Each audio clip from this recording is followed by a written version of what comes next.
go. Masih bareng Ed Clipper lagi di sini. Gak bosan-bosan kami ucapkan terima kasih buat pasukan gercep yang masih anteng mengikuti channel ini, yang terus berusaha menyajikan review film terbaik untuk kalian simak. Sebuah film bernuansa ketegangan di kawasan gurun dari sekelompok pemuda yang terlibat cinta yang rumit dan berujung mimpi buruk. Nightmare in the Desert. Apakah film dengan rating cukup tinggi ini pantas ditonton para pecinta film psikopat? Untuk itu tonton sampai habis. Selalu break, subrek, dan kasih tahu teman-teman jomblo kalian.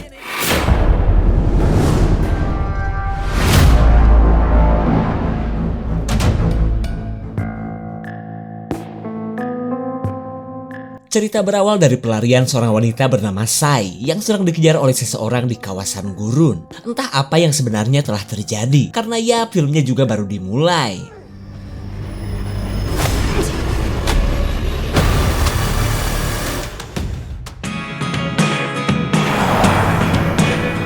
It's like a ritual for him. Kemudian kita mundur ke 36 jam sebelumnya, ketika Sai bersama pacarnya tiba di sebuah pos penjaga Taman Nasional. Kedatangan Sai ini pun tak lain untuk menemui kepala Tamnas yang merupakan sahabat almarhum ayahnya.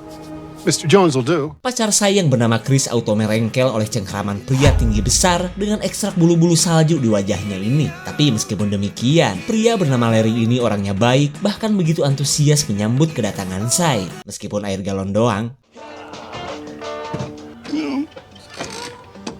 What's the plan for this trip? Sai yang masa kecilnya tinggal di sini menyebutkan bahwa kedatangannya adalah untuk berlibur sekalian menjual bekas rumah ayahnya. Lagian ia sudah betah kumpul kambing di kota dan gak kepikiran tinggal di daerah yang jauh dari peradaban seperti ini. Mendengar niatan Sai, Larry terlihat kecewa. Khawatir anak temannya ini kedoktrin pacarnya Sai yang bernama Chris. What about what Shay wants?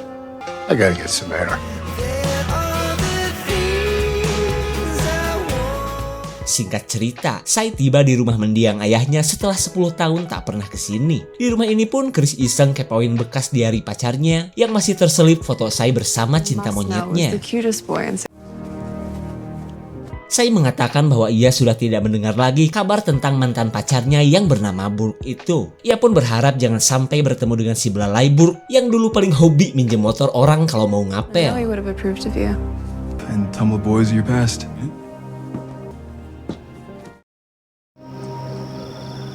Setelah mereka aduk songkol dengan melewati waktu maghrib dan isya, Chris diam-diam menemui seseorang yang baru tiba di depan rumah Sai. Tapi kita belum tahu nih, siapa dan apa yang sebenarnya akan dilakukan oleh Chris.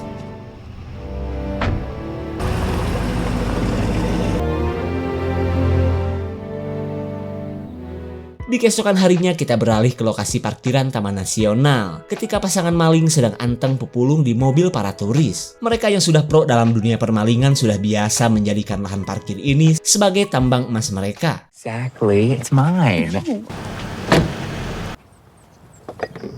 Kedatangan seorang penjaga Tamnas sedikit pun tidak membuat mereka takut. Dan inilah Burke, mantan pacar Sai yang sudah biasa patroli di daerah ini. Lalu dengan santuinya para maling ini bersandiwara seolah mereka adalah turis yang akan berhiking.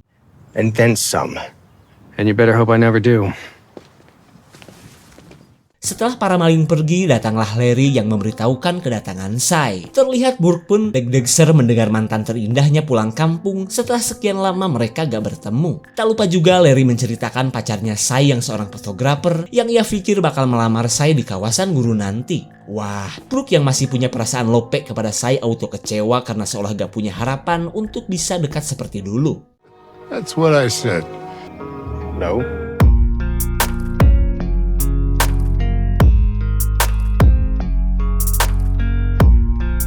Di tengah kegalauan Burke datanglah mobil yang semalam yang sebenarnya merupakan karyawan magangnya Chris. Dugaan Larry pun benar bahwa Chris berencana melamar Sai dengan bantuan temannya ini. Lalu tiba-tiba Burke melihat kedatangan Sai yang akan berhiking bersama pacarnya. Shay Olsen. This is my boyfriend, Chris. Akhirnya pasangan Broken Love ini bertemu setelah sekian lama gak bertemu. Cuma yang satu sudah males, sementara si belalai Burke terlihat senang meskipun bete kepada Chris. Apalagi ketika Sai membangga-banggakan pacar barunya yang punya studio plus punya banyak karyawan. Tapi sebagai penjaga taman gurun, Burke berusaha tetap ramah, terutama kepada Chris yang katanya baru pertama kali ke daerah ini. The parking lot was calling you? Snapping their social media pics. You sound like Larry. Thanks. I'll see you. That was a quick exit. surprise. It's right over here. Keep. What do you see in this guy? Who are you? Burke jelas curiga dengan gelagat si Ciwi bernama Rachel yang sepertinya sedang memata-matai Sai bersama Chris. Bahkan wanita keturunan Vrindapan itu pun sempet-sempetnya motoin Burke yang sedang bekerja.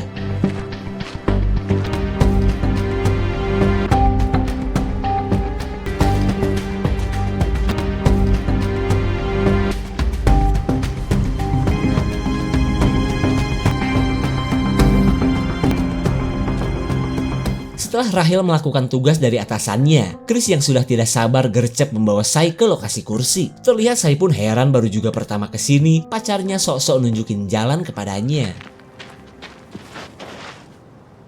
Waduh, si Dewo Chris tidak mengerti kenapa ia tidak menemukan cincin mahal yang sudah ia siapkan. Ia pun curiga anak buahnya itu belum melakukan tugasnya. Lalu di tengah kepanikan Chris, ia meminta Sai untuk menunggu. Alasannya sih mau boker, padahal ia akan mencari Rachel yang dianggap belum melakukan tugas darinya. Hello, Rachel. What's going on? Rachel jelas heran mendengar komplain atasannya karena tidak menemukan cincin yang telah ia siapkan. Lalu Rachel mendadak kepikiran dengan seorang penjaga taman yang bisa saja nyomot cincin milik Chris. You two need help with anything? You a friend of Shay's or something? Ketika Burke malah menganggap mereka sedang selingkuh, Chris menjelaskan tentang lamaran yang gatot akibat cincin miliknya yang hilang begitu saja. Lalu sambil menyembunyikan kecurigaan mereka terhadap Burke, Rachel pun menjelaskan bahwa keberadaannya di sini adalah untuk mengabadikan momen You a friend of atasannya. Shay's or something? Station 1. Melihat foto Burke di sekitar kursi, mereka semakin yakin bahwa Burke adalah pelaku yang telah mengambil cincin. Tak sampai di situ, indikator radio yang tidak menyala membuat Chris curiga panggilan bantuan yang dilakukan Burke hanyalah sandiwara saja. Over. Sorry. Burke katanya tidak mendengar kabar tentang adanya orang yang menemukan cincin di lokasi taman. Sementara Chris yang sudah terlanjur emosi langsung menuduh Burke dan memintanya untuk mengembalikan cincin miliknya. Give it back. Now. And I said I don't know what you're talking about. Karena Burke tidak mau mengaku, Rachel mengancam akan menunjukkan foto Burke yang sedang nyomot cincin kepada polisi. Terlihat Burke pun ketakutan dan meminta Rachel untuk menyerahkan kamera kepadanya. Damn camera!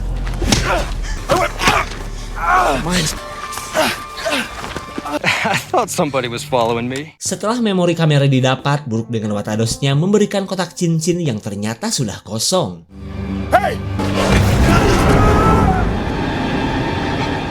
Burke terlihat ketakutan setelah melempar Chris ke dalam jurang hingga tak bergerak lagi. Lalu di tengah kepanikannya, ia berkata jika semua ini hanyalah kecelakaan saja. Namun ketika Rachel malah kabur, Burke akhirnya merekayasa kejadian agar seolah Chris terjatuh ketika berhiking.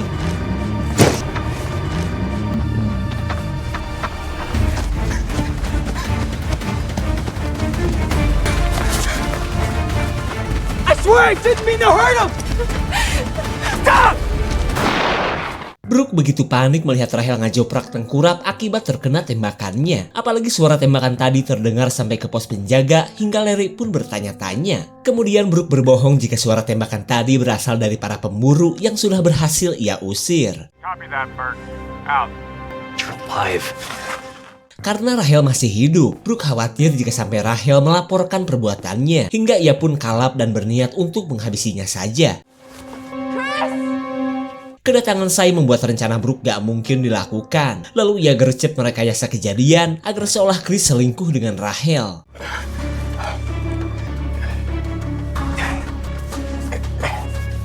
Setelah mendapatkan kunci mobil dan HP milik Rachel, Burke bergegas mengambil HP milik Chris sebelum diketahui oleh Sai.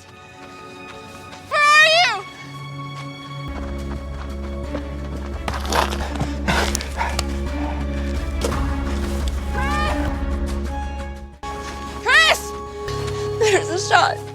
Saya yang mendengar suara tembakan tadi takut terjadi sesuatu kepada Chris yang sampai saat ini belum kembali. Kemudian Burke berbohong lagi bahwa suara itu berasal dari luar Tamnas, jadi ngapain khawatir kepada Chris. Namun ketika Sai terlihat gak percaya, Burke langsung pura-pura mencari Chris sebelum sandiwaranya ketahuan. I'll be right back. Mumpung ada kesempatan, Burke segera membuat cetan fiktif seolah Rachel akan ketemuan bersama Chris. Karena dengan cara inilah ia bisa membuat cerita perselingkuhan yang bisa memisahkan Chris dengan Sai.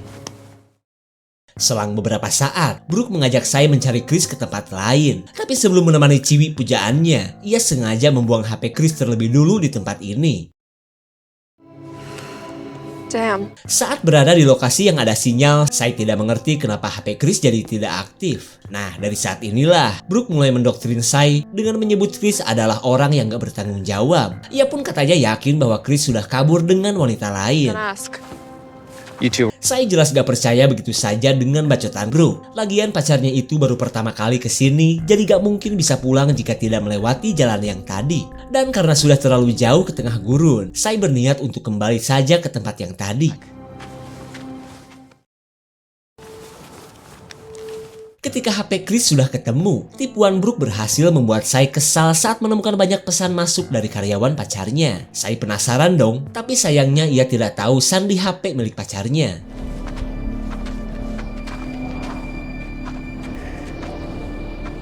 Saat berada di lokasi Chris terjatuh, Sai khawatir pacarnya itu mengalami musibah semacam dipatok ular atau terjatuh ke dalam jurang. Selama itu pun Brooke berusaha agar Sai tidak ngintip ke bawah jurang, tempat di mana Chris tak sadarkan diri. Let's go. What? Brooke auto kaget melihat Sai tanpa reaksi apapun. Dan ternyata Chris sudah menghilang dari tempatnya. Namun Brooke berusaha tetap tenang meskipun khawatir mereka bisa bertemu dengan Chris.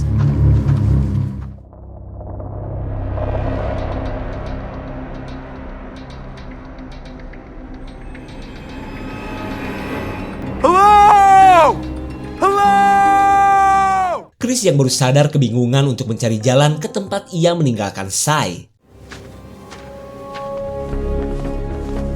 Saat mereka tiba di parkiran, Brooke katanya akan melabrak para maling yang masih sibuk pupulung di daerah kekuasaannya. Sementara Sai lanjut menuju mobil untuk mencari Chris.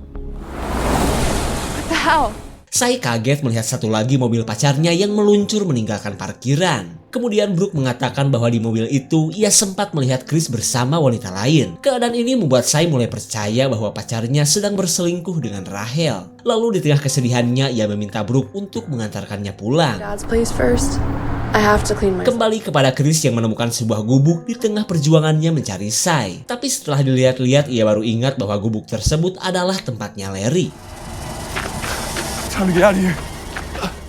Keberadaan ular derik membuat Chris ketakutan hingga ia pun mencari jalan lain untuk turun. Kemudian kita beralih ke rumah ayahnya Sai ketika Brooke menunggu si mantan yang sedang mandi.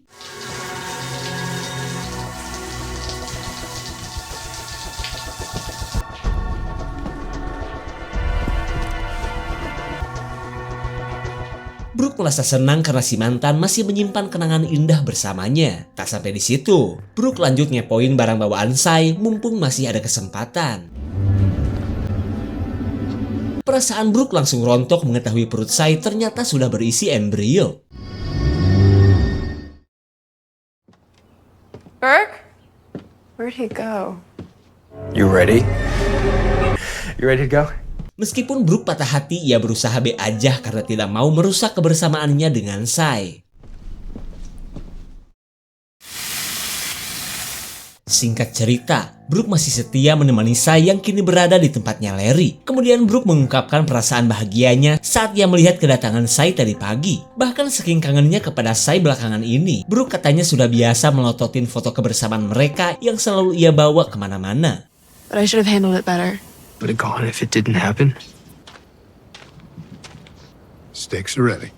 Saat Larry akan mengambil air, Brooke gercep meminta dirinya saja yang mengambilkan minuman untuk mereka. Padahal Brooke akan menukar pistol miliknya agar selamat dari tuduhan menembak Rachel. Cuma yang jadi masalah, ia lupa menutup kancing cetet di sarung pistol milik Larry.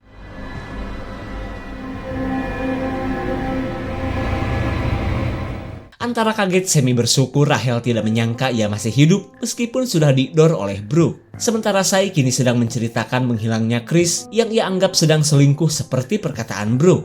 Padahal mereka tidak tahu Chris masih mencari jalan untuk bisa sampai ke tempat ini. Mendengar kabar dari Sai, Larry sebenarnya gak heran-heran amat. Bahkan sejak pertama bertemu ia mah tidak yakin Chris bisa menjadi pelindung bagi Sai. Menang bewok doang. Perkataan Larry tentu saja membuat Sai bete hingga ia pun memilih untuk mencari Chris. Yeah, but the sun's going down soon. Yeah, let her go.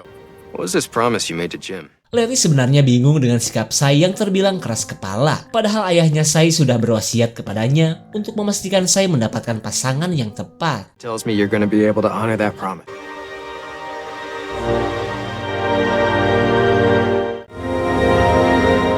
Sai sudah tidak tahu lagi kemana mencari pacarnya. Entah masih di gurun atau sedang check-in dan aduk songkol dengan si Cece Rahel.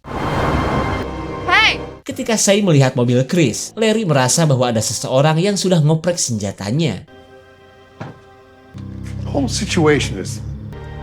By the way, did you hear that? Tak puas dengan menghantam nih aki-aki, Brooke nekat membuat bom waktu menggunakan gas LPG 3 kilo.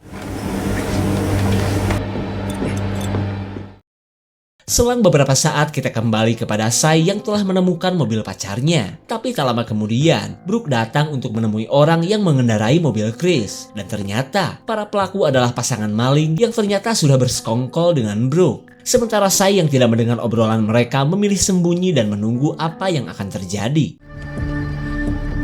Where's it go? What's the rush? Dari obrolan mereka, Sai akhirnya tahu bahwa Brooke telah mencuri kunci mobil dari Rahel. Namun ketika Brooke meminta mobil Chris kembali, si bewok malah meminta duit tebusan. Cash. Now. No. Si bewok langsung nengok pingsan setelah dihantam Brooke yang sedang kalap. Lalu saat mereka memindahkan si bewok, Sai bisa dengan leluasa mengambil mobil milik pacarnya.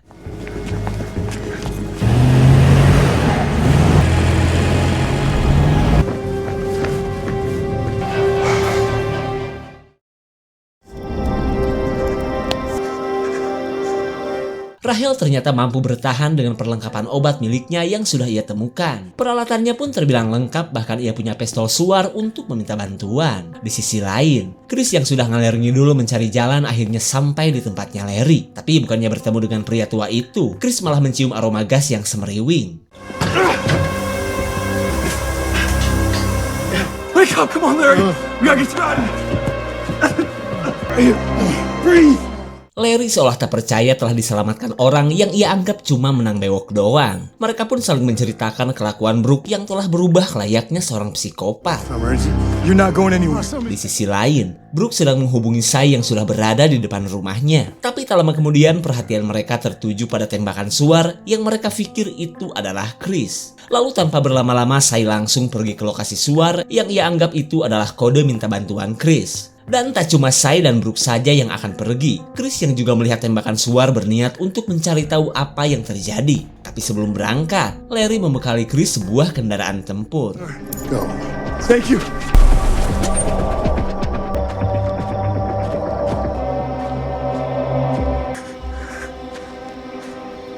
Are you okay? Ketika Sai berhasil menemukan Rahel, Brooke yang baru datang langsung mencari keberadaan Sai. Sementara Rahel sedang berusaha meyakinkan Sai bahwa semua kekacauan ini adalah perbuatan Brooke yang telah mengacaukan rencana Chris melamar Sai. Tapi tetap saja, Sai malah menganggap ini akal-akalan Rahel saja yang selingkuh dengan Chris. People who are wearing my engagement ring. Pound up on me. I have a pretty good idea. Rahel baru sadar cincin untuk Sai malah sudah nongkrong di jemarinya. Namun ia sudah bisa menebak bahwa ini pun adalah perbuatan Brooke. Tapi kali ini, Rahel memaksa Sai untuk percaya karena ia sudah mendokumentasikan semua perbuatan Brooke. Here. Mendengar semua cerita dari Rahel, Sai kini percaya dan mengajaknya untuk segera pergi. Terlebih ia khawatir Brooke akan segera datang untuk mencarinya.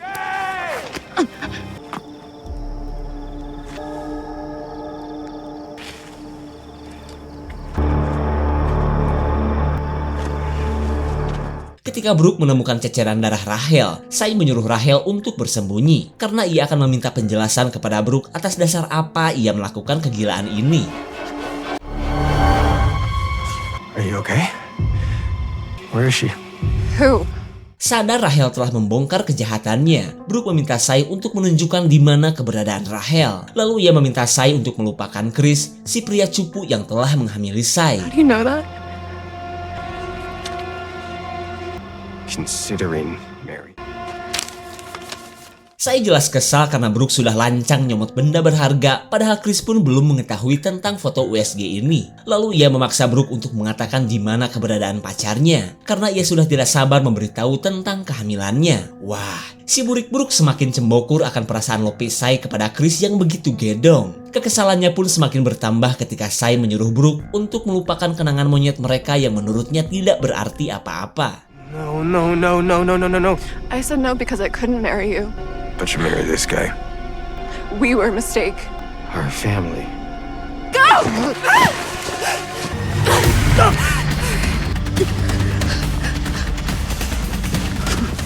Brooke yang sudah dibutakan oleh perasaan cembokur telah menjadikannya manusia yang berjiwa psikopat. Nah, dari saat inilah film melanjutkan scene pengejaran di awal film tadi.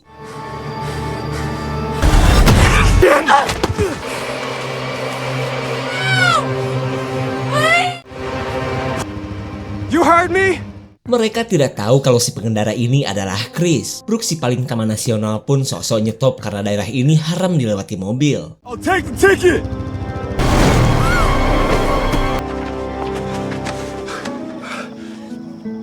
Setelah melewati perjuangan panjang, pasangan kumpul kebab ini akhirnya bertemu setelah berhasil menampar Brooke menggunakan bumper sampai meninggoy. Lalu di tengah perasaan haru, Sai menerima lamaran Chris plus menunjukkan kado jadah hasil perbuatan dosa mereka selama ini.